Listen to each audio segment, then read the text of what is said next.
Hey everyone, grade 9s. This is Mr. Hansen here with Mr. Hauk and Mr. Yeoman.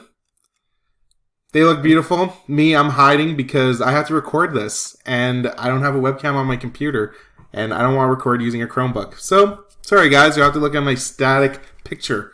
And today, we are looking at an ever juicy topic of political parties and social programs. So, before we get too much into that, we're going to talk about just a quick little summary of what we've learned so far. So basically in this unit, you guys have been learning about economic systems, how the economy works. We've talked about mixed market command economies. We have talked about how kind of businesses run with factors of production, scarcity, supply and demand. And you guys have looked at how workers are affected in the economy through labor unions. We talked about boycotts, how you guys as consumers can influence businesses in a market or mixed state economy. And today we're gonna kind of wrap this unit up by linking it to the economic systems to political systems. So this is going to be your last parlay, your last online learning assignment of grade 9, which I'm sure you'll be very disappointed about.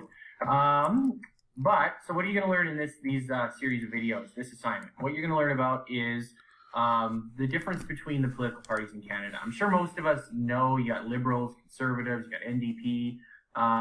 What's the difference are there? Where do those parties go on the political spectrum, or on the economic spectrum as we called it? Which parties are more left, command style? Which ones are more right, market economies? So we're going to talk about that today. We're also going to talk about something called social programs, which are something that are very, very important to understand, to know a little bit more about how our country works. So that's it. So we got to look forward to. Let's get started. We're going to talk about political parties. Mr. Yeoman, tell us what a political party is. Well, when you think of the economic spectrum from command economies on the far left all the way to a totally free market economy on the far right, a political party is an organization that represents some sort of opinion or desire as where to fall on that economic spectrum. Okay? So, it says here a political party is an organized group of people who have the same ideology. Basically, that means they have the same political desires. Okay? So, like, for example, the Conservative Party leans more to free market. Okay? They believe in a stronger free market. While the Liberal Party believes that the government should take more action, more of a mixed economy, right? These are ideologies, right? Liberal, conservative. So a party is an organized group of people who have the same ideology and who otherwise have the same political positions and who have candidates in elections. So that's an important part too. A party is a organization that is hoping to elect people. Okay, to form a club. Sorry? Otherwise, it's just like a club. Right, it's not a club. Yeah, they have to run candidates in elections to be a political party. Right. So, what's the difference between them? So, Mr. Yeoman touched on the main different ideologies or beliefs between conservatives and liberals. We'll get a little bit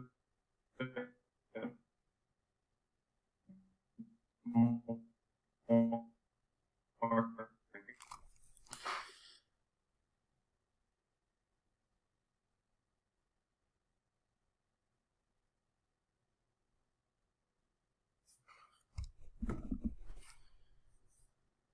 right now. What do we see, Mr. Hansen, on the left? What kind of economic system is over there? Well, on the left side, you'll probably be seeing the command economy. Ooh, what's in the middle? In the middle? What's on the right? Okay, you know what? Let's start with the right one, okay? The right one, you have the free market economy. Some may say the best way to have an economy. That's the beauty of these political spectrums and economic spectrums. Everyone thinks they're right. And in the middle, you have the balanced one, which is the mixed economy.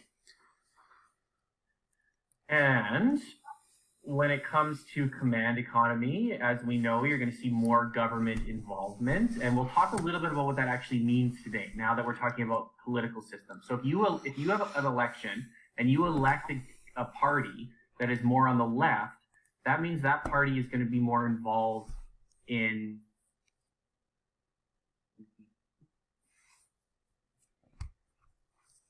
your everyday life and kind of let you deal with yourself. It's like the wild when we learned way back in that first video on the economics. You're on your own. Nobody's coming to help you. You should pay higher taxes on the left because government is going to do things and the government pays for those things with tax dollars. So if you see higher taxes on the left, what are you going to see on the right? What do you think, Mr. Hampton? What do you think on the right? Well, you're going to see less taxes on the right side. Lower taxes. So if you like keeping more of your own money, not letting the government take it, you're going on the right. Last time you're going to see more unions on the left. The further left you get, they become more unions. If you live in a country or a province that has a more conservative, a more right-leaning government, you're probably going to see less unions. It's going to be harder to form a union. Less choice and freedom on the left. The government decides a lot for you. You got more choice and freedom on the right. Now, where does this leave us with our political parties? So, Mr. Yeoman already told us, last thing, you have more basic needs met on the left. On the right, you're going to have less of your basic needs met. That means you're on your own. You want food, shelter, clothing, go find it yourself. Nobody's going to help you. But you're going to have more money because you're paying less taxes, assuming you can get a job. So in Canada, we've got the NDP party. The NDP party in Canada represents people that are more on the left.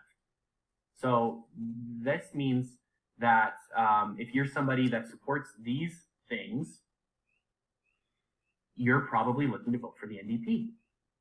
Okay? Mr. Yo, why don't you walk us through the rest of the political parties? Sure. Which one's up next? I think the Liberals are next. So the Liberal Party, much like the NDP party, believes in bigger government that takes part in people's lives. Sorry. It's all good. It's fine. We cover the Liberals and Conservatives. Yeah. The Liberal Party is just less government than the NDP, but still the government that believes in social services, believes that taxes should be collected to help people generally across the country have a better quality of life. And then, of course, the Conservative Party, right? If we're just looking at the scale here, the NDP, Liberal, Conservative, these are the three main parties in Canada, right?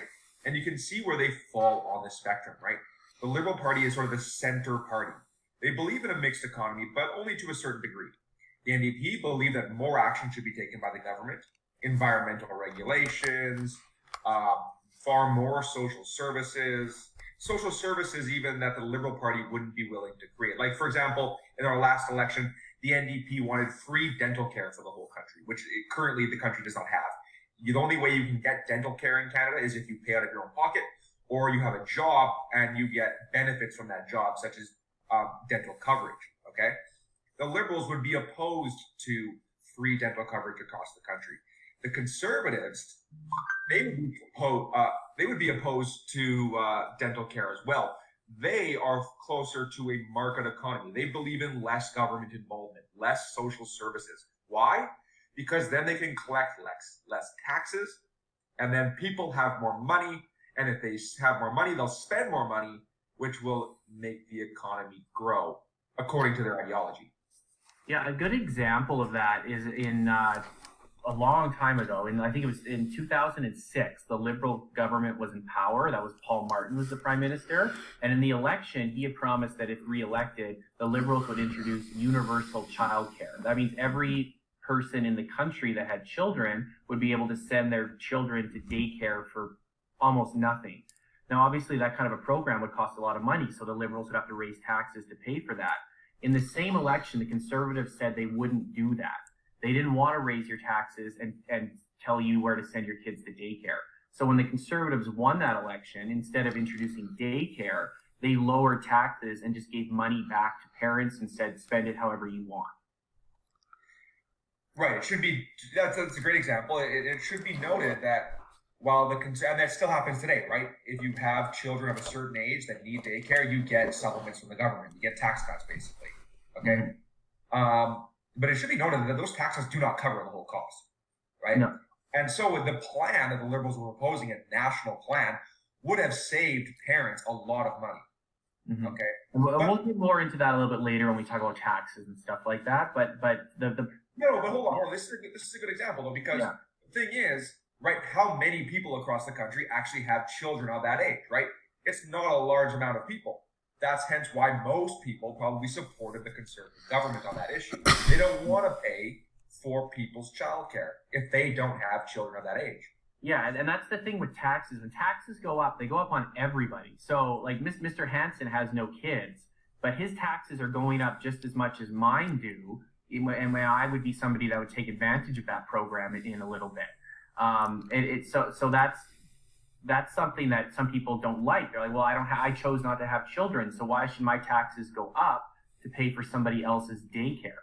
The NDP on the other side would be very supportive of that program. They would probably want an even more expanded program. They would, they would want to make sure that parents probably paid nothing for any sort of daycare or maybe after school care, like anything. It's a scale, right? Conservatives want very little government. The Liberals want some. The NDP wants quite a bit. Right, and just to add to that, the interesting thing is the Conservatives believe that by having less social programs and lower taxes, people have more money to spend.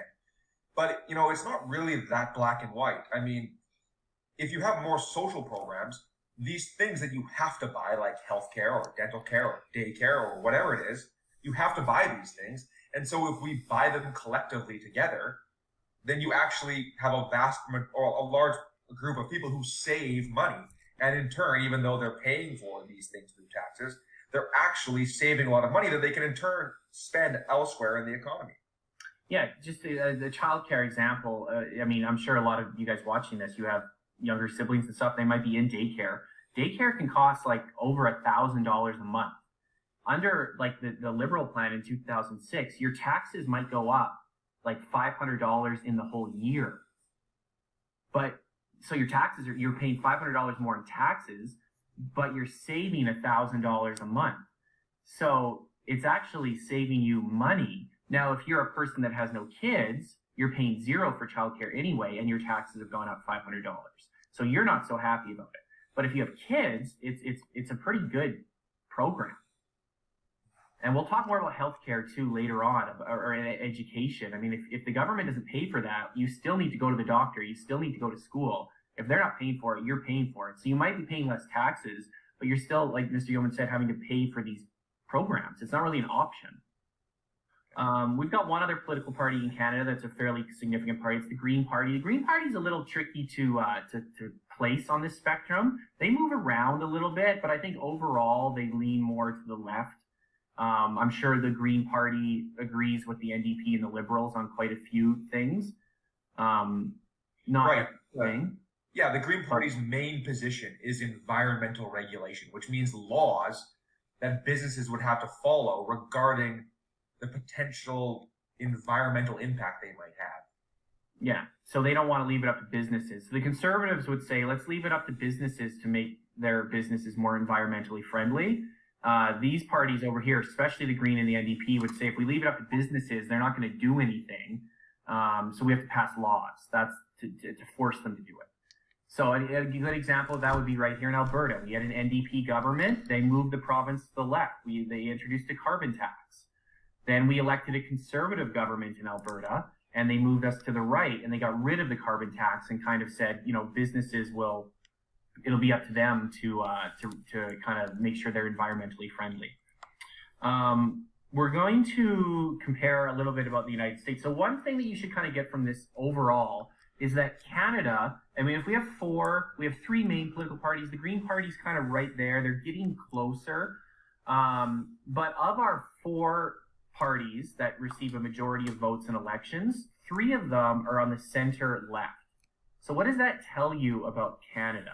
Well, what does that tell you about kind of what our values are in Canada? What would you say to that, Mr. Hansen? Well, since you only have 35 seconds, it tells you that they're more left-leaning than right-leaning. And also, it's kind of an issue because if you have three parties that are so close to each other on the political spectrum, this can divide a lot of votes over some minute issues. So it kind of makes you think, what if these three parties actually set aside their differences to make one party and then have a two-party system? I don't know. Just throwing it out there. It kind of shows you that Canada's more left-leaning, but there's some big differences in those left leanings. And with that said, tune in for part 2, and we'll see you guys there.